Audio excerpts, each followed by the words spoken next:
He once spent $6 million on drugs and was famously called America's most outrageous rock star.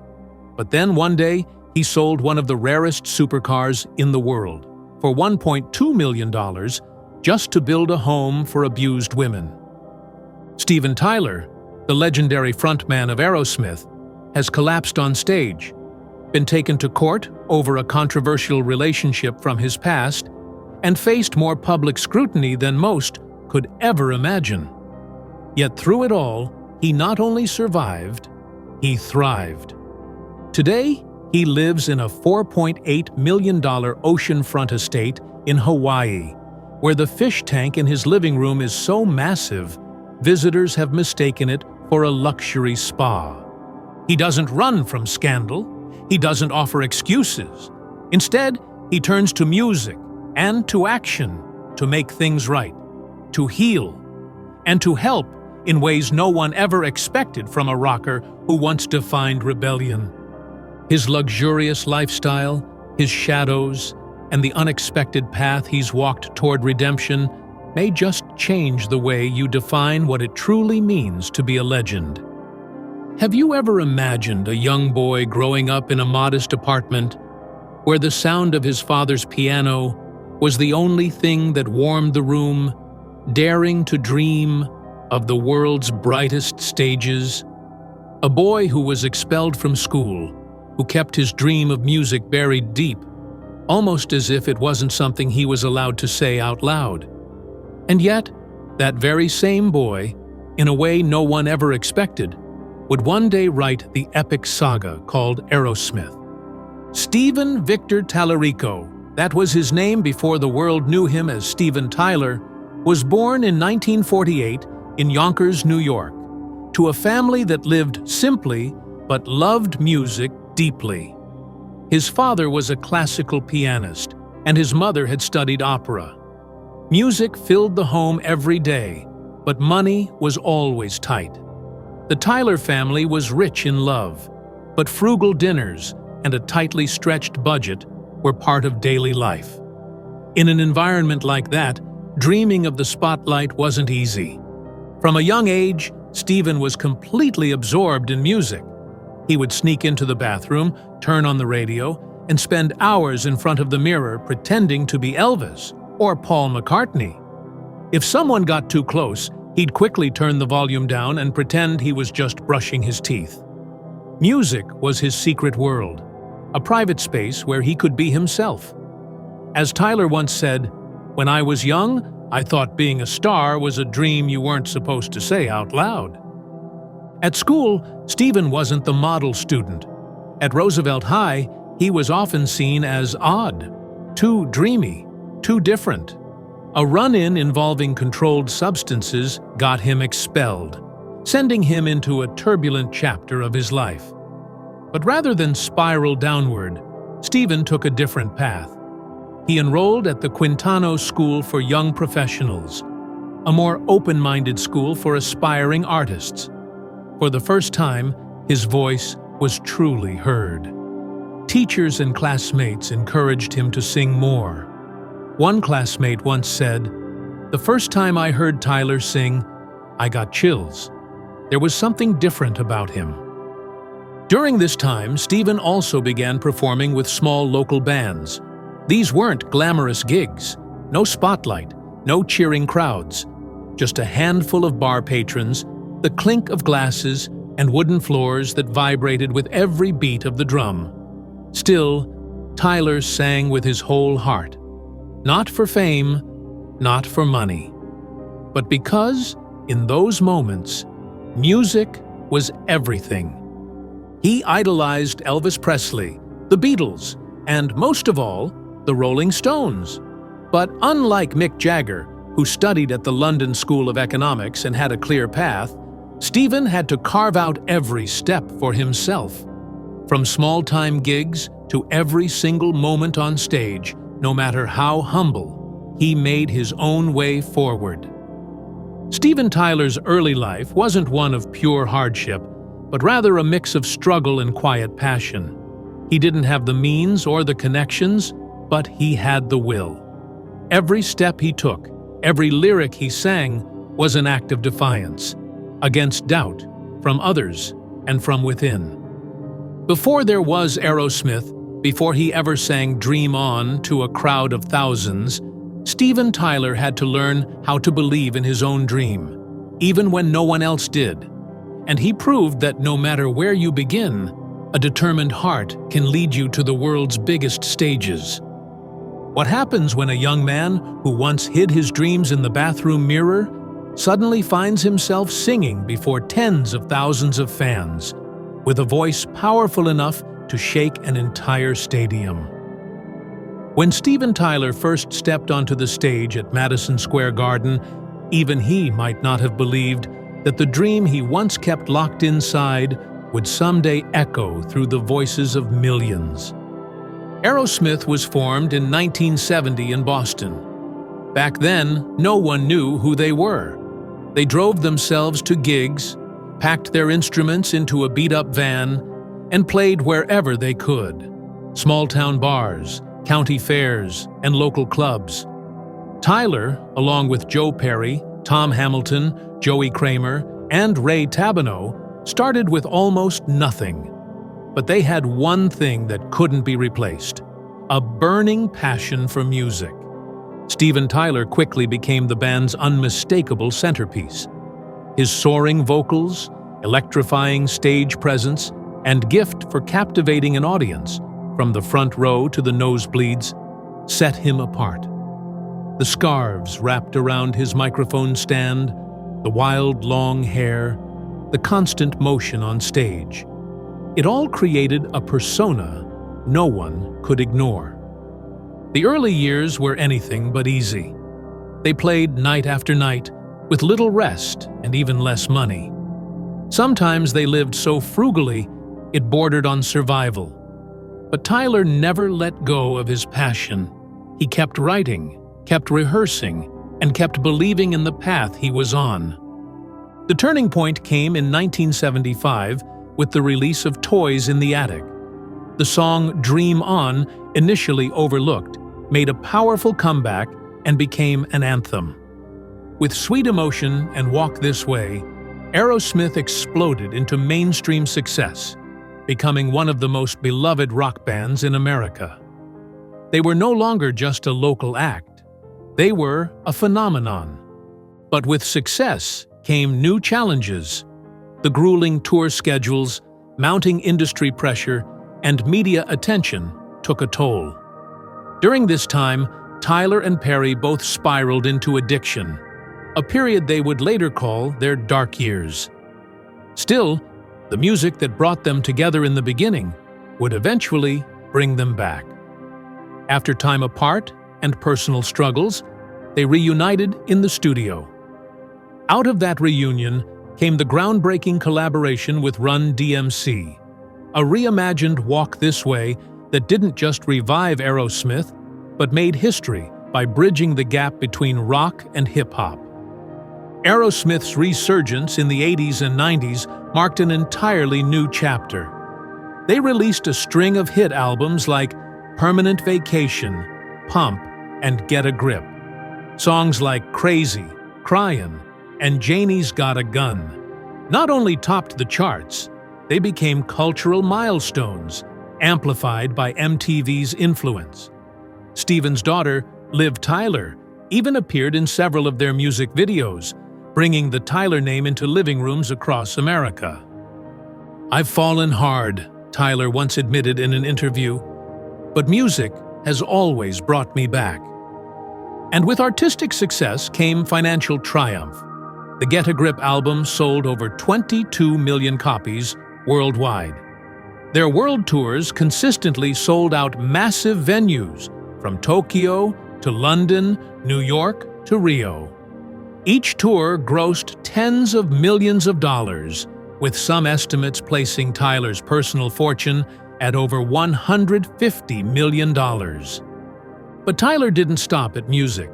He stepped into the national spotlight again as a judge on American Idol for 2 seasons, 2011 to 2012. It wasn't just a return to TV. It was a statement from a man once labeled too wild to last. Unlike Axl Rose, who struggled to keep Guns N' Roses together, Tyler brought Aerosmith back to the top. Not just once, but time and again. The boy who was once expelled from school now stood beneath stadium lights, singing songs cherished by fans around the globe. A young man who once lacked even a stage to perform on now played to crowds in the tens of thousands. And that childhood dream didn't just bring fame, it built a life of incredible wealth. Steven Tyler didn't just write timeless songs, he built a lavish life, complete with an oceanfront mansion and rare collector cars, the kinds of luxuries he could only dream of as a boy growing up in Yonkers. But how did a young man who once sang to small bar crowds rise to claim that world? Let's take a closer look. When Steven Tyler first sang Dream On, all he had was a dream and an old microphone. But years later, that very dream would lead him to oceanfront estates in Hawaii, million-dollar supercars, and a life where every detail reflects his soul. Lavish, but never loud. Expensive, but never flashy. This is the deeply personal world of Steven Tyler. Oceanfront estate in Maui, Hawaii. Tucked along the golden sands of Kihei, facing the deep blue waters of the Pacific, stands the oceanfront home Steven Tyler purchased in 2012 for $4.8 million. From the outside, it resembles a peaceful retreat, but inside, it's an extension of his spirit. The nearly 3,000 square foot home is wrapped in floor-to-ceiling glass walls. Each morning, Tyler doesn't need to flip a light switch. The sunlight streams in, dancing across volcanic stone walls and polished koa wood floors, harvested from Hawaii's rare native trees.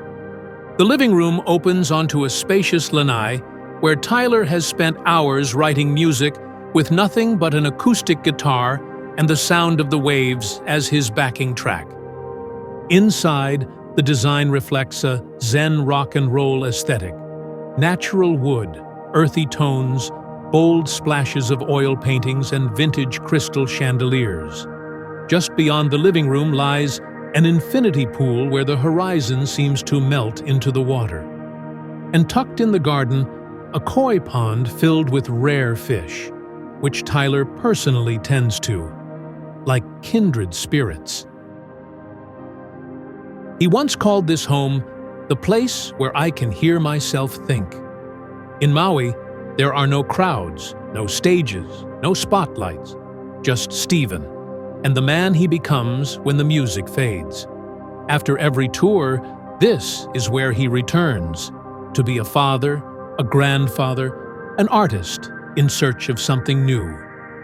The hillside home in Hollywood. In Los Angeles, the city of lights and restless dreams, Steven Tyler owns a more understated residence in the Hollywood Hills, valued around $1.3 million. It's not grand, and it's not meant to be, but it's one of his most personal spaces. The home features an open layout, where the living room, dining area, and a private studio are connected by industrial-style glass panels. At the center is his recording room, where he crafts solo projects, experiments with sound, and sometimes simply sits in silence. Vintage tour posters, classic guitars, and black and white photographs from Aerosmith's early days line the walls. In the bathroom, a marble jacuzzi rests beside a wide glass window overlooking the city, where, each night, a million lights pulse in rhythm with the memories of a dreamer who once slept on a friend's couch. This home isn't about status. It's a living journal of his artistic journey, where every object tells a story. The family home in Boston. Though he's toured the world and lived between the spotlight of Los Angeles and the serenity of Maui, Steven Tyler has always kept a quiet retreat in Massachusetts, the state where his musical journey began. The home isn't publicized in magazines, but experts estimate its value between $2 to $3 million, thanks to its classic New England charm and prime location. With its pitched cedar roof, white painted facade, and broad porch with a rocking chair, it carries the warmth of the past. The lawn wraps around ancient maple trees, which, every fall, blanket the yard in crimson leaves. Inside, oak floors, a wood-burning fireplace, and family portraits fill the halls. This is where Tyler spends Christmas with his children and grandchildren, where he cooks breakfast, strums lullabies, and walks through the garden after long tours. The home's worth isn't in dollars, but in memories. It's where the real family films are made. From oceanfront villas to the modest kitchen where he brews his morning coffee, Steven Tyler chooses homes like one chooses which part of their soul to reveal. But while his homes are his grounding places, his garage is where that soul takes flight, through sound, speed, and machines made for the bold. Hennessy Venom GT Spyder. Tyler was the first person in the world to own a Hennessy Venom GT Spyder, one of only 6 ever built. This supercar isn't just about speed, it's a statement. A 7.0-liter V8 engine with 1,244 horsepower and a top speed of 270 miles per hour. Fast enough that the wind itself feels like an old friend. Valued at over $1.2 million, it represents the peak of American automotive engineering. But what makes it truly remarkable is what Tyler did with it. He auctioned it for $800,000 to support Janie's Fund, a foundation that helps abused girls. The world's fastest car, used for an act of slow, deliberate love. A Sea Cobra. On quiet weekend mornings, when no stage needs preparing, Tyler sometimes drives his restored AC Cobra, a tribute to vintage speed. Compact body, oversized wheels, and an engine that howls like a guitar at its peak. Rebuilt to his own taste, glossy black paint, brown leather interior, handmade seats, it needs no modern tech, just a coastal road and an open sky. While models like this usually run $100,000 to $160,000, Tyler's Cobra, crafted to his exact rhythm, is likely beyond valuation. Rolls-Royce Corniche.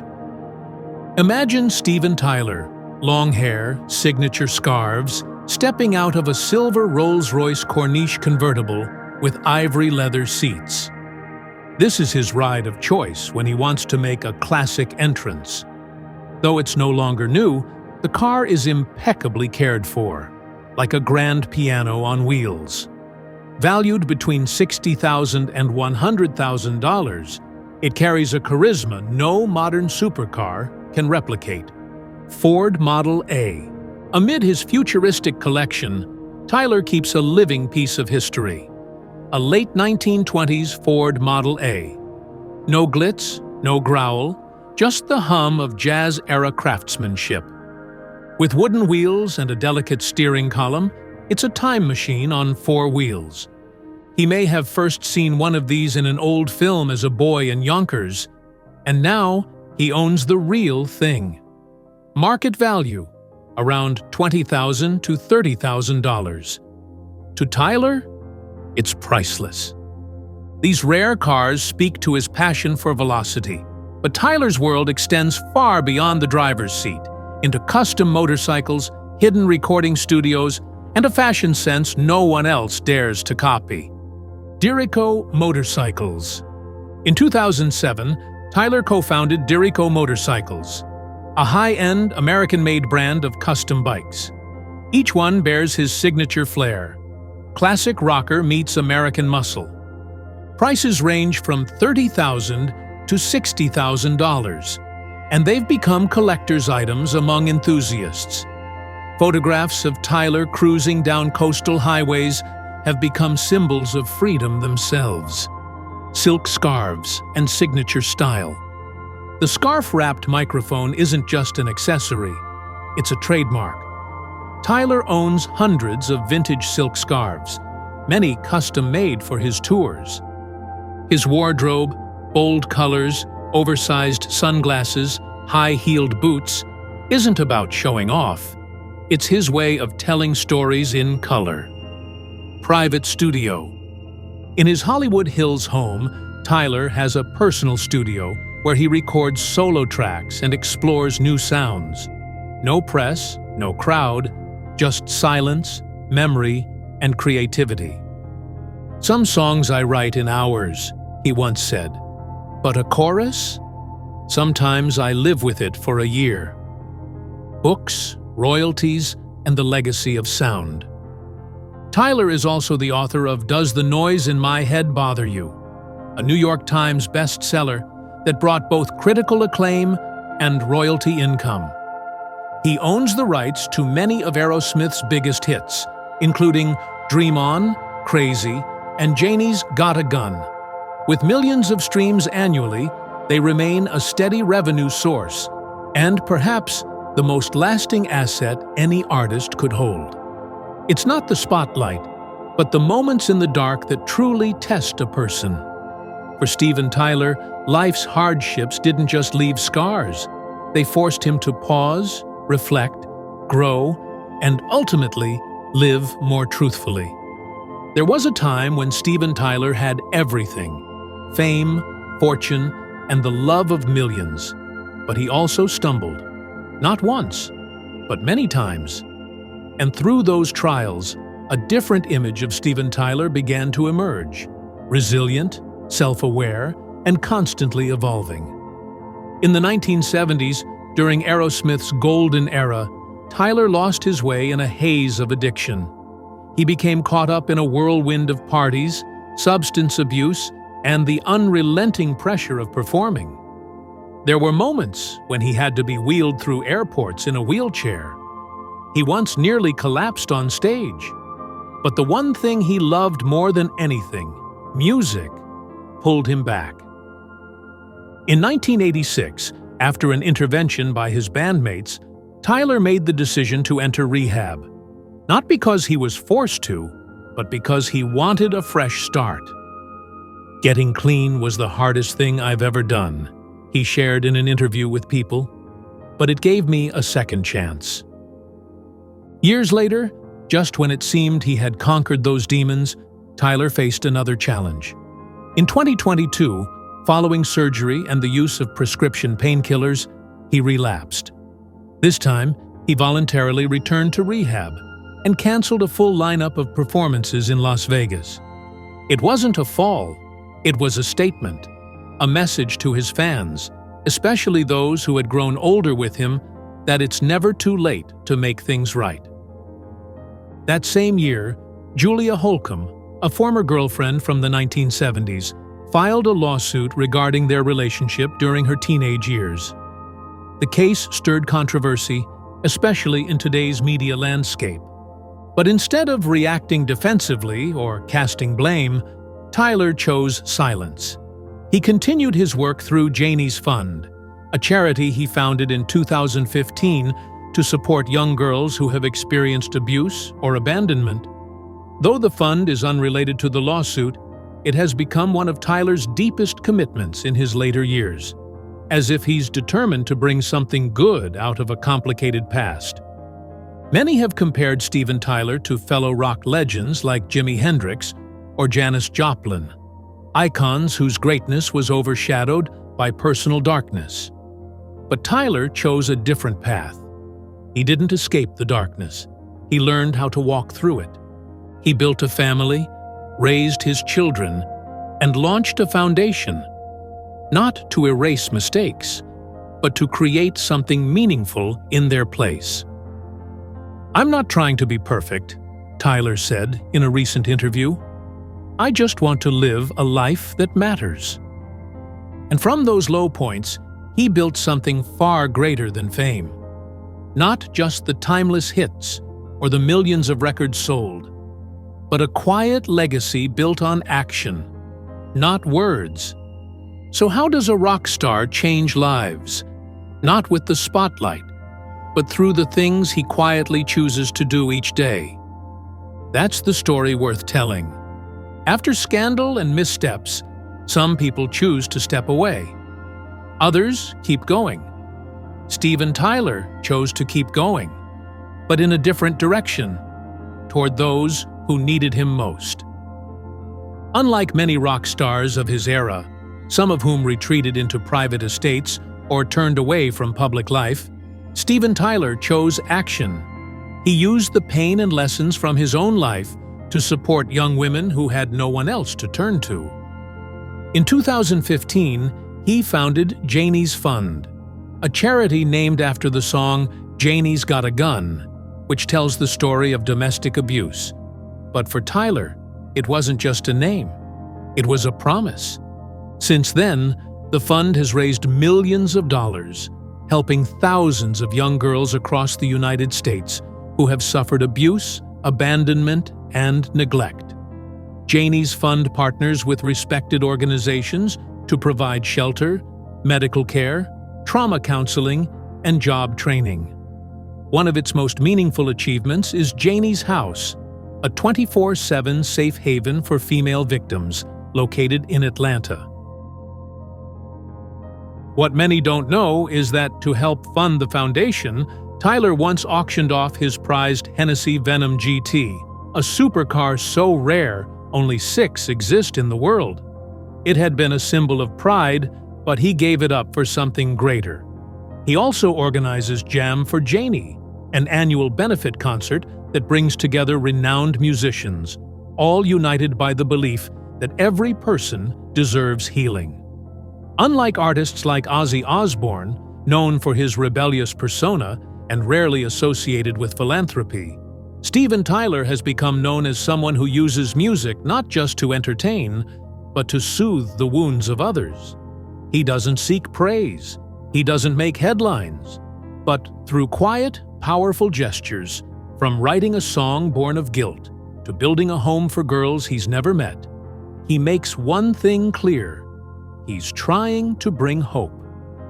When asked once why he started the foundation, Tyler answered simply, "I'm not looking for perfection.